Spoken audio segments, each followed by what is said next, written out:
네. 지금 비트코인과 관련해서 네. 올해 정말 뭐 100만 불까지 가는 거 아니냐 정말 많은 분들이 기대를 했었는데 1억 거의 한 8천까지 갔다가 지금 한 1억 3,600 정도로 급락이 나와 버렸습니다. 최근 2, 3개월 동안. 어떻게 봐야 될까요? 이렇게 급락한 배경 어디에서 찾아야 되죠?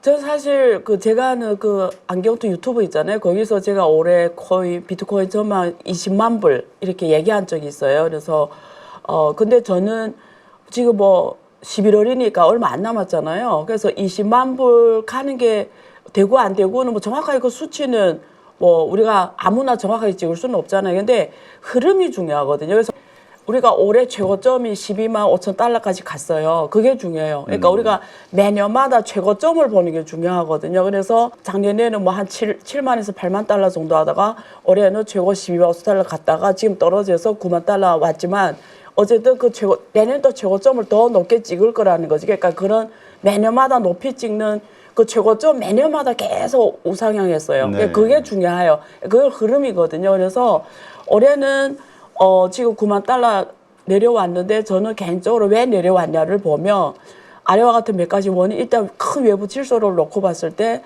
미국이 원래는 연준 금리 인하가 한 2번 정도 예상을 했는데 지금 전반적인 거는 이제는 올해는 이제 지난번 9월 달에 했고 올해는 없는 걸로 지금 컨센서스가 이루어지고 있잖아요. 네, 그런 면에서 외부 질서 자금의 유동성이 지금 그렇게 만만치가 않다라는 거죠. 그러니까 현금 유동성이. 근데 코인과 금과 주식이 어떻게 다르냐면 코인과 금은 현금 흐름이 없잖아요. 근데 기업 주식은 현금 흐름이 있잖아요.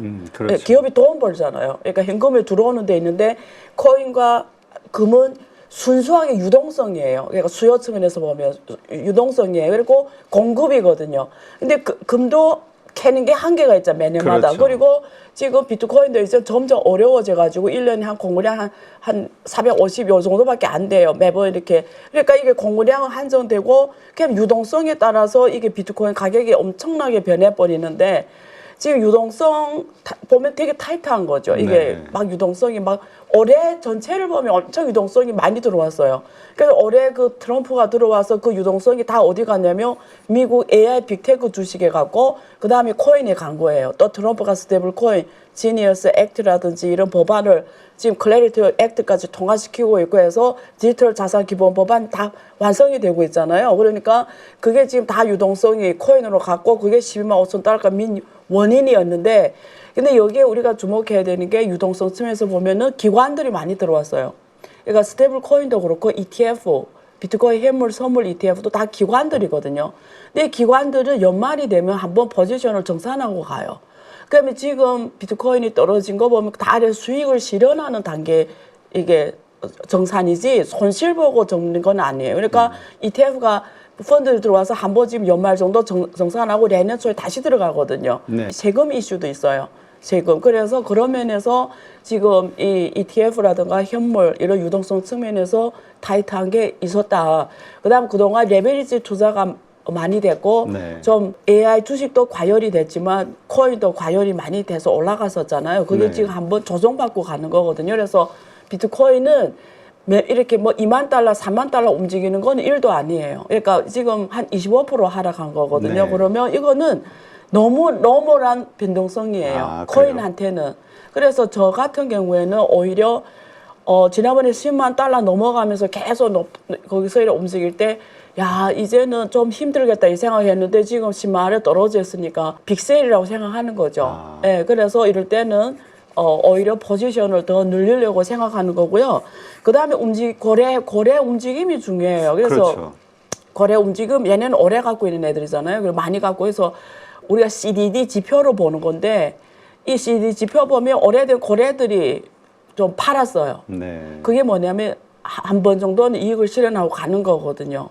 그런 면에서 이런 것들이 지금 매도 물량으로 온 거죠. 그러니까 떨어지는 거고 미결적 약정으로 선물 이런 미결적 약정 잡혀있던 것도 지금 다 청산되면서 정리가 되니까 가격 압력으로 온 거죠. 그래서 전반적으로 레버리지 청산 그리고 유동성 그리고 수익 실현 그리고 현금 그리고 거래 이런 움직임을 봐서는 전반적으로 이익 실현 단계에서의 매도 물량이었다 이렇게 보는 게 맞다고 저는 생각합니다. 네.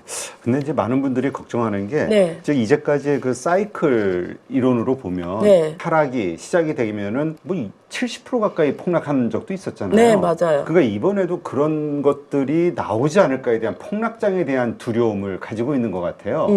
어떻게 생각하세요? 저는 이렇게 봐요. 그러니까 우리가 코인은 비트코인하고 알트코인은 아니잖아요. 그러니까 비트코인은 디지털 금이라고 표현하죠. 디지털 자산 생태계 금이라고 해서 만약에 정말 말씀하신 대로 70% 정도 떨어졌다 이러면 그거는 하나님이 나한테 준 저는 이게 진실된 마음으로 그런 기회가 오면은 그거는 말 그대로 집까지 팔면서 사야 되는 기회가 왔다고 저는 봐요. 비트코인은. 그런 날이 오면 좋겠다라고 생각하는 거고, 그다음에 혹시 지금 이미 포지션을 갖고 있는 사람은 그런 날이 와도 절대 팔면 안 된다는 얘기를 해주는 거고, 근데 알트코인은 좀 달라요. 알트코인도 중형 코인과 소형 코인으로 나뉘는데, 중형 코인은 우리가 말하는 시가총액 상위 10개, 거기에 뭐 이더리움 있고, 리플 있고, 우리가 솔라나 있고, 트론 있고, 이런 게 몇 개 있잖아요. 그렇죠. 그다음에 ADA, 카르다노 이런 게 있는데, 얘네는 어떻게 보면 생태계 이게 DApp이라고 하잖아요. 토큰 생태계 기본 인프라들이에요. 얘네들은 중형 코인이거든요. 얘네는 그래도 기반이 좀 잘 다져져 있는데 문제는 뭐냐면 얘네는 쟤네끼리 경쟁해요.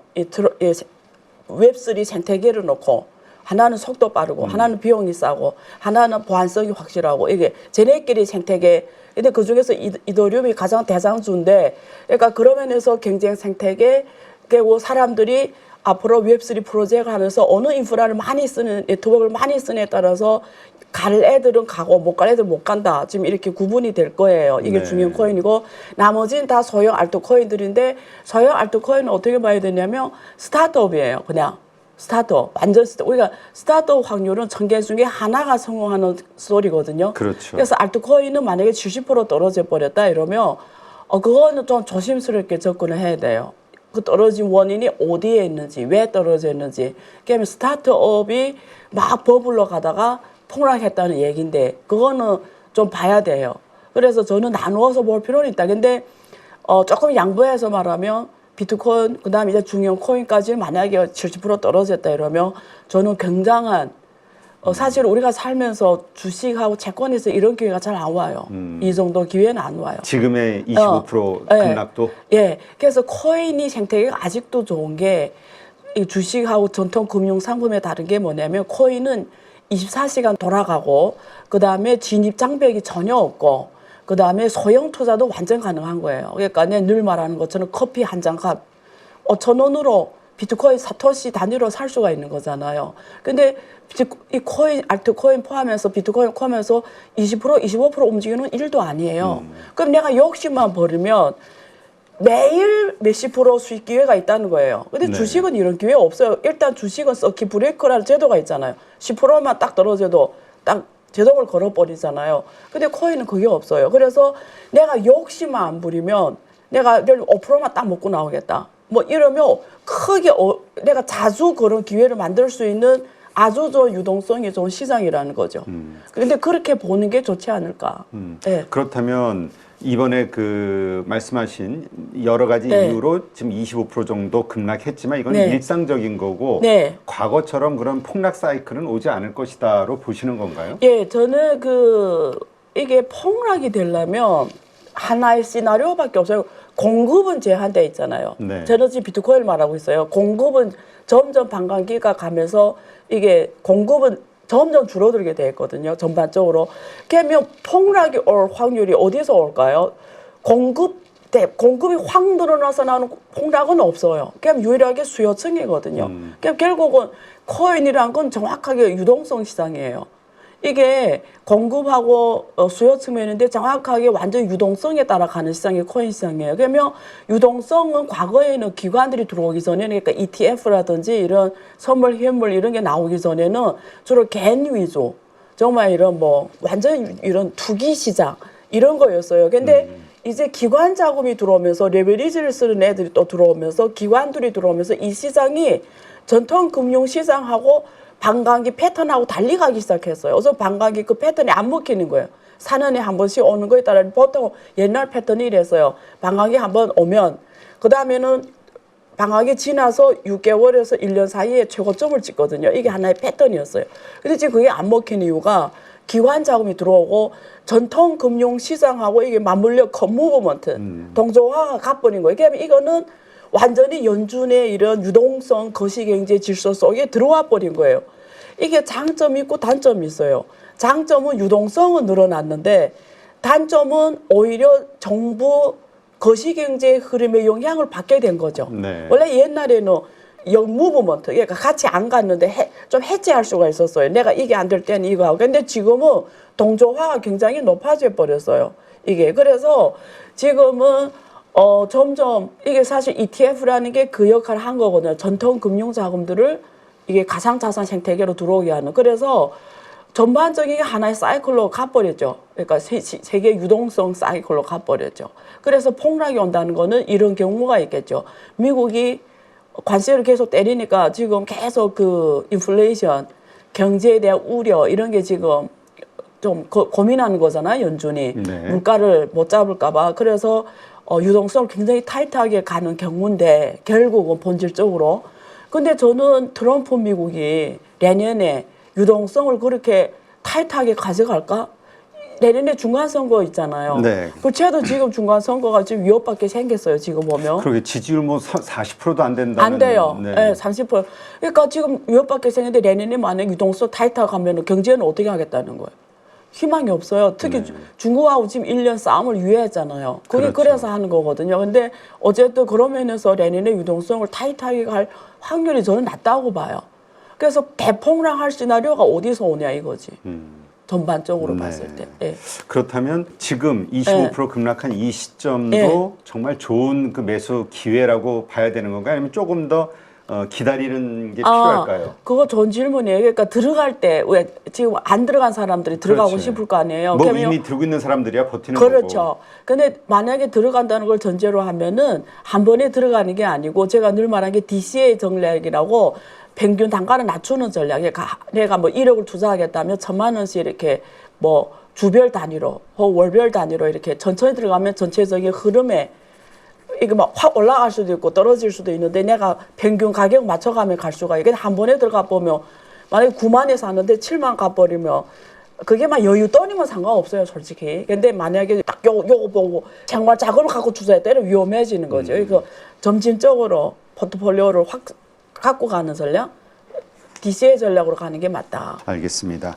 근데 그 이런 얘기 하시는 분들도 있어요. 이제 네. 예전에는 전부 개인들이 가지고 있어서 이 변동성이 컸지만 예. 지금은 이제 뭐 ETF라든가 기관들, 네. 뭐 기업들이 이 매수를 많이 하고 있기 때문에 네. 상당히 좀 안정화됐다. 그러니까 뭐라 그럴까요? 그 맞아요. 이 폭락 예. 예전 같은 그 사이클은 이제 끝났다. 이렇게 보시는 분들도 있던데요. 아, 이래요. 반감기 사이클에 대한. 그 흐름으로 간단하게 결론적으로 말씀드리면 옛날에 개인들이 주로 메인 투자 때는 매일 매일 변동폭이 이거 우리가 매일 흥분하면 사람 죽잖아요. 이게 그렇죠. pension이 이래 안정화가 돼야 되잖아요. 그러니까 옛날에는 그냥 매일 변동성이 이랬다고 하면 기관들 들어온다면 펜션은 잔잔해요. 지금 막 이런 게 없어요. 근데 한 번 오면은 그 2008년 그 금융위기처럼 이게 유동성이 한번 문제가 생기면 테일 리스크라고 하죠. 테일 리스크. 자주는 발생을 안 하는데 오면은 큰 변동이 있잖아요. 그게 테일 리스크가 커진 거죠. 왜 이게 전통 금융에 이렇게 보면 돼요. 전통 금융에 돈이 어마어마하게 쌓이고 이쪽은 작았는데 이게 거대한 전통 금융 돈이 들어오다 보니까 이게 바다가 깊어졌잖아요. 네. 이게 유동하면 바다가 깊으면 돌멩이 뿌렸을 때 튀지가 않잖아요, 바다는. 근데 강물에 들어오면 탁 돼버리는. 근데 그런 평시에 유동성은 작지만 오히려 이게 거대한 유동성이 들어왔기 때문에 한 번 터지면 말 그대로 막 뭐 큰 리스크가 온다는 거죠. 아, 오히려 사실 뭐 로스컷 그 기관들은 로스컷 율이 있잖아요. 그렇죠. 예. 그러니까 그런 것들로 인해서 예. 얘네들은 또 이 기관들의 단점이 뭐냐면 1년마다 성과 평가 받는다는 거예요. 1년마다. 네. 그래서 그 1년마다 주식이 그렇죠. 우리가 제너럴 이펙트라고 해요. 1월 효과. 그래서 우리가 그게 우리가 주식시장의 업노말이라 하거든요. 아직도 해결이 안 돼요. 업노말이 뭐냐면 항상 1월이면 주식수익률이 가장 낮다는 거예요. 그러면 우리는 이런 생각하잖아요. 그러면 우리가 1월에 들어가면 무조건 아웃퍼포먼스 인덱스에 비해서 맞아요. 실증 연구 결과는 아웃퍼포먼스예요. 그러면 누군가는 그게 이제 없어져야 되는 거 아니야? 사람들이 전망했을 때 제너럴 이펙트 하면 그게 지금 기관들이 그걸 예측을 했으면 없어질 텐데 왜 없어지지? 안 없어져요. 그래서 그걸 지금 우리 학계에서는 실증 연구를 뭐 세금 측면, 네. 뭐 여러 가지 측면으로 연구해요. 그게 왜 존재하냐. 근데 지금 코인이 그 사이클에 들어갔다는 거죠. 네. 연말 정도 되면 항상 기관들이 이런 여러 가지 법제화 이슈, 세금 이슈, 그 회사 내 이런 성과 평가 이슈 이런 게 그 사이클에 들어가 버린 거죠, 이게. 그래서 그런 게 더 거의 팩트가 더 업노멀 현상이 많아지는 거죠.